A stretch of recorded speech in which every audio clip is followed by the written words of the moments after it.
This edition of Spotlight is part of our alumni edition with one of the Skyline alumni, Glamp, who has started a revolution with her organization. Outdoor Afro is now a national movement, an organization that has many locations throughout the country, and I think even abroad. But the exciting part about it is that now Rue is taking her experience in growing up camping and bringing it to more diverse communities so that now more African Americans are going back outdoors and visiting our national parks. We actually found out during her event that during segregation, African Americans weren't allowed into some of our national parks in the United States. I know, can you believe that? Not even in a park.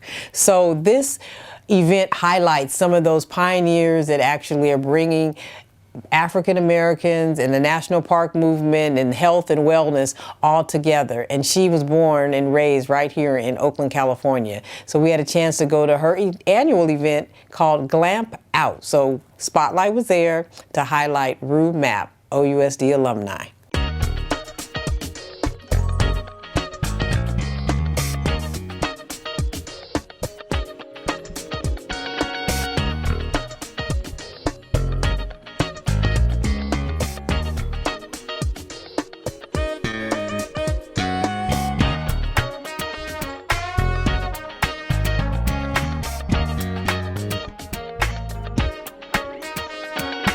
This organization has grown tremendous in the last few years, and I want to hear more about what started it all and about your journey. Well, my parents, we grew up in Oakland, but my parents had a place up in Clear Lake, and it was a place where we hiked and biked and camped, and the important thing that we did was not only do the recreational activities, but we had family and friends from all over the community come and visit us, and so I had the value of hospitality in nature from a very young age, and I continued to build on those experiences. I was a Girl Scout here in my school. I was a Girl Scout too. Yeah. Girl Scouts make great leaders. They do.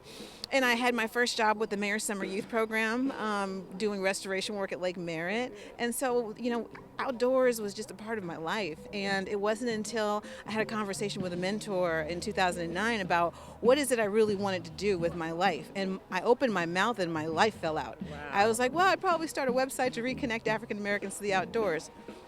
And I did it. And it was a simple blogger template. And within a couple of weeks, I started getting immediate feedback. Social media was pretty new back then.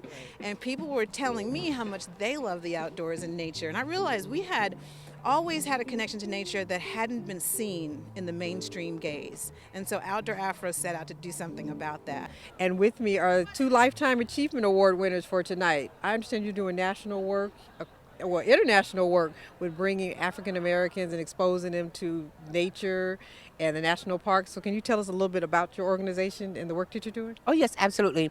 We formed a consulting company called Earthwise Productions in 1995 to help the public land management agencies bring information about the national parks to African Americans and other people of color.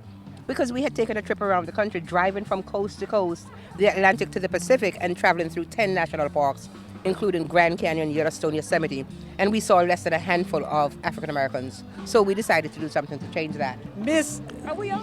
Yes, Soul Yoga herself, Nikki Thomas. Well, hey, how you doing? I'm great. This is fabulous. It's fabulous in here.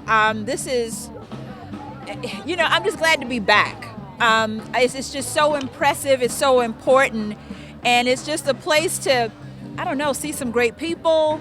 And great energy. Reconnect. Yeah, great energy. So tell us about what's going on with Soul Yoga. I mean, I just love the name and I love the experience. Okay, so first of all, so I've been hanging around Miss Glamp, the founder of Outdoor Afro, and I'm getting such great insight on Soul Yoga and the direction that I'm going to take with it. I'm in the community.